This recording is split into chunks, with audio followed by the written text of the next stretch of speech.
दोस्तों, आज की वीडियो में हम भारत के सबसे अमीर घरानों की शख्सियत के बारे में बात करने वाले हैं। इस वीडियो में हम देखेंगे कि दोनों का व्यक्तित्व कैसा है और किस तरह से देश और देश के लोगों की तरक्की में इनका योगदान है। सबसे पहले हम बात करते हैं टाटा ग्रुप और रतन टाटा के बारे में। टाटा कंपनी 152 वर्ष से भी पुरानी है, जो देश की आजादी से लगभग 80 साल पहले शुरू हो गई थी। टाटा कंपनी का बिजनेस आज के समय में लगभग 160 से भी ज्यादा कंट्रियों में फैला हुआ है। वहीं रिलायंस इंडस्ट्रीज की शुरुआत आज से 40 वर्ष पहले धीरूभाई अंबानी ने 1966 में की थी। मतलब ये है, टाटा ग्रुप के मुकाबले रिलायंस इंडस्ट्रीज काफी नई कंपनी है। मार्केट वैल्यू के हिसाब से रिलायंस इंडस्ट्रीज भारत की दूसरी सबसे बड़ी कंपनी है। रिलायंस इंडस्ट्रीज की total market value 200 billion US$ है, यानी कि तकरीबन 14 लाख करोड़ रुपए, और ये बजट हमारे रक्षा बजट से कई गुना बड़ा है। इस वक्त रिलायंस इंडस्ट्रीज लिमिटेड के 31 बिलियन मतलब कि 3 करोड़ 10 लाख से भी अधिक शेयर मौजूद है, और उसमें से भी 40% अभी मुकेश अंबानी के पास मौजूद है। उसी की वजह से मुकेश अंबानी भारत के ही नहीं बल्कि एशिया के नंबर 1 रिचेस्ट पर्सन है। 77.4 बिलियन यानी कि 5,75,000 करोड़ की कुल संपत्ति के साथ मुकेश अंबानी दुनिया के 5वें रिचेस्ट पर्सन है। वहीं हैरानी की बात ये लगेगी कि 160 बिलियन US$ यानी कि 11,12 करोड़ की टोटल मार्केट वैल्यू के साथ इस समय टाटा ग्रुप भारत की सबसे बड़ी कंपनी है। और उसमें भी इम्पोर्टेंट ये कि टाटा सन्स यानी कि रतन टाटा का शेयर 66.7% है। मतलब ये कि रतन टाटा की कंपनी भी बड़ी है, और उनकी कंपनी में रतन टाटा के शेयर भी मुकेश अंबानी से 20% अधिक है। अगर हम 66.7% के मुताबिक हम रतन टाटा की टोटल वेल्थ कैलकुलेट करें तो इस समय रतन टाटा की नेटवर्थ 102 बिलियन से भी अधिक है, और उसके हिसाब से रतन टाटा इस समय दुनिया के दूसरे रिचेस्ट पर्सन है। लेकिन फिर भी रतन टाटा का नाम टॉप 10 रिचेस्ट पर्सन के लिस्ट में नहीं आता। इसकी वजह यह है कि जो ये 66.7% शेयर रतन टाटा के ग्रुप में है, इसमें से 65% तो चैरिटी यानी कि ट्रस्ट के नाम कर दिए गए हैं, और इस तरह सर रतन टाटा के पास मात्र 1.7% शेयर ही बच जाते हैं। यानी कि सर रतन टाटा अपनी इनकम यानी कि अपनी वेल्थ का लगभग 99% हिस्सा चैरिटी यानी कि दान कर देते हैं, और उसमें 1.7% शेयर के मुताबिक रतन टाटा की नेटवर्थ मात्र 2.5 बिलियन US$ है। अगर सही मायनों में देखा जाए तो दिल से भी और दौलत से भी रतन टाटा भारत के नंबर 1 रिचेस्ट पर्सन है। और अगर रतन टाटा इतना पैसा चैरिटी में नहीं देते तो रतन टाटा आज के समय में जेफ बेजोस के बाद दूसरे ऐसे व्यक्ति होते जिनकी नेटवर्थ 100 बिलियन US$ से अधिक होती। ये दोनों ही शख्स मुंबई में रहते हैं।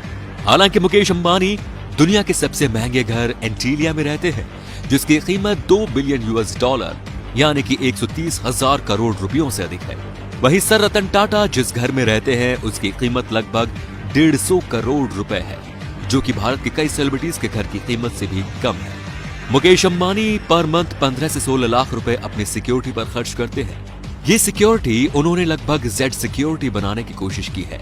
ऐसा मैं इसलिए कह रहा हूँ क्योंकि उस सिक्योरिटी में मौजूद जो व्यक्ति है वो सभी आर्मी रिटायर्ड हैं। वहीं रतन टाटा अपनी सिक्योरिटी में ज्यादा पैसे खर्च नहीं करते और मोस्टली 1 या 2 गार्ड को साथ ही लेकर चलते हैं। रतन टाटा और मुकेश अंबानी दोनों ही अच्छे व्यक्तित्व के इंसान हैं, लेकिन दोनों का दुनिया को देखने का नजरिया थोड़ा अलग है। मुकेश अंबानी मोस्टली हर चीज को बिजनेस पर्सपेक्टिव से देखते हैं, वहीं रतन टाटा ने टाटा ग्रुप्स के अंदर बहुत सी ऐसी कंपनियों को बस इसलिए चला रखा है ताकि लोगों को रोजगार मिले, न कि प्रॉफिट कमाने के लिए। इस समय रिलायंस इंडस्ट्रीज में लगभग 1,87,729 एम्प्लॉइज काम कर रहे हैं। वहीं टाटा ग्रुप के सिर्फ TCS में इस समय 3,87,000 से अधिक एम्प्लॉइज काम कर रहे हैं, और टाटा ग्रुप में 7 लाख से अधिक एम्प्लॉय काम करते हैं। और ये संख्या दुनिया की बड़ी बड़ी कंपनियां Facebook, Google, Microsoft, Intel, Uber और रिलायंस इंडस्ट्रीज के टोटल एम्प्लॉय से भी ज्यादा है। यानी कि रोजगार देने में टाटा ग्रुप रिलायंस इंडस्ट्रीज से सबसे आगे है। ऐसा नहीं है कि मुकेश अंबानी देश के लोगों की हेल्प नहीं करते।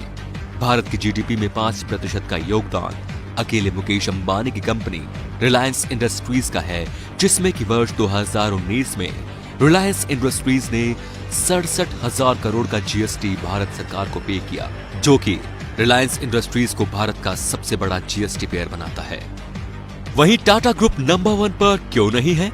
अब ये सवाल आपके मन में आ रहा होगा, क्योंकि टाटा ग्रुप केवल भारत में ही नहीं बल्कि दुनिया के 100 से ज्यादा देशों में बिजनेस चलाती है, जिस वजह से टाटा ग्रुप को अपना टैक्स डिफरेंट कंट्रियों को देना होता है। मुकेश अंबानी एक अच्छे बिजनेसमैन है और देश की इकोनॉमी में मुकेश अंबानी का बहुत बड़ा योगदान भी है। 2015 में जब मुकेश अंबानी ने पब्लिक के लिए मुफ्त इंटरनेट सेवाएं दी और लगभग 6 महीने तक ये सेवाएं मुफ्त ही रखी, हालांकि ये उनके बिजनेस की एक स्ट्रेटजी थी, लेकिन जो भी था उसमें सभी देशवासियों का भला ही हुआ। भारत उस समय दुनिया का सबसे अधिक डेली इंटरनेट कंज्यूमर बन गया था। इतना ही नहीं, मुकेश अंबानी के बदौलत सबसे सस्ता इंटरनेट भारत में है। भारत में एवरेज 1 GB की कीमत लगभग 5 सेंट के करीब है और मैक्सिमम 26 सेंट, जो कि 4 रुपयों से 18 रुपयों के बीच है। वहीं यह कीमत किसी वक्त में 149 रुपयों तक हुआ करती थी और हमें इस चीज के लिए मुकेश अंबानी का शुक्रगुजार भी होना चाहिए कि उन्होंने भारत में इंटरनेट की कीमतें इतनी कम की। टाटा की टीसीएस कंपनी भारत की सबसे बड़ी आईटी सर्विस कंपनी है, जिसका रेवेन्यू 100 बिलियन US$ से अधिक है। वहीं रतन टाटा सिर्फ बिजनेस पर्सपेक्टिव से नहीं सोचते। यही बात है कि रतन टाटा चाहते थे कि भारत में ही भारत के लोगों के लिए एक अफोर्डेबल कार बनाना। पहले के टाइम में क्या होता था कि भारत में जितनी भी कार बनती थी वो पूरी तरह से भारतीय नहीं होती थी, या तो इंजन किसी और देश से इंपोर्ट करवाना पड़ता था या कोई और पार्ट उसकी किसी विदेशी कंपनी से मंगवाने पड़ते थे। फिर रतन टाटा ने फैसला किया कि वो पूर्ण स्वदेशी भारत में मैन्युफैक्चर कार ही लोगों को मुहैया करवाएंगे। 1998 में टाटा मोटर्स ने इंडिका कार लॉन्च की, लेकिन ये कार उतनी ज्यादा पॉपुलर नहीं हुई थी और टाटा मैन्युफैक्चरिंग कंपनी लॉस में जाने लगी और अपनी कार मैन्युफैक्चरिंग कंपनी पर ध्यान देने लग गए। धीरे धीरे जब समय बदला, जब वर्ष 2008 में फोर्ड कंपनी की जगुआर और लैंड रोवर कंपनी घाटे में चल रही थी, इन दोनों कंपनियों को खरीदने के लिए दुनिया की कोई भी कंपनी तैयार नहीं थी। तब रतन टाटा ने इन दोनों कंपनियों की 2.8 बिलियन US$ में इन दोनों कंपनियों को खरीदा और फिर फोर्ड कंपनी के मालिक ने रतन टाटा से कहा कि ये कार कंपनियां खरीदकर आप हम पर एहसान कर रहे हो। तो इस तरह बिना कोई आपत्तिजनक टिप्पणी किए एक हम्बल पर्सन की तरह अपनी बेइज्जती का हिसाब बराबर किया था। उन कार कंपनियों को खरीदने की दूसरी वजह यह भी थी कि ये कार कंपनियां असल में यूनाइटेड किंगडम की कंपनीज थी, जिसने कि भारत पर लगभग 200 वर्षों तक राज किया। यूके की केवल 2 कंपनियां ही नहीं खरीदी, बल्कि जब भी कोई यूके की कंपनी खरीदने की बात आती है तो टाटा ग्रुप कभी भी पीछे नहीं हटता। रतन टाटा ने 2007 में वहां की Anglo touch steel metal company 12 billion US$ में खरीदी थी, जो कि उस वक्त तक एक्वायर की गई सबसे बड़ी डील थी। इतना ही नहीं, टाटा ग्रुप ने दूसरी सबसे बड़ी टी कंपनी तेतली कंपनी को भी 407 मिलियन US$ में खरीद लिया था। आज के समय जहां रिलायंस इंडस्ट्रीज के अंदर पेट्रोकेमिकल, टेक्सटाइल, हरिजुअल steel, telecommunication, media, banking जैसे बिजनेस आते हैं, वहीं टाटा ग्रुप इस मामले में रिलायंस इंडस्ट्रीज से कई गुना बड़ा है। जैसा कि आप लोगों ने सुना भी होगा कि टाटा ग्रुप सुई से लेकर जहाज तक, नमक से लेकर मसाले तक हर चीज बनाता है, तो ये बात बिल्कुल सच है। और आज के समय में टाटा ग्रुप बहुत सी कंपनियों में अपने शेयर भी खरीद रखे हैं। भारत में टाटा स्टारबक्स में 50% शेयर टाटा कंपनी के हैं। टाटा मार्को पोलो बस भी आप लोगों ने देखी होगी, उसमें भी टाटा और मार्को पोलो दोनों कंपनियों के शेयर हैं। देवू कंपनी को भी टाटा कंपनी ही ओन करती है। उसके साथ साथ Tata salt, Tata tea, Tata Sky, Tata Motors, Tata powers, Tata steel, Tata Taj hotel, Tata communication, Tata air conditions, Tata Titan watch, TCS जैसी ये बड़ी बड़ी कंपनियां मौजूद है। इतना ही नहीं, फिएट कार कंपनी जो आपने देखी होगी, उसकी मैन्युफैक्चरिंग इंडिया में टाटा कंपनी करती है।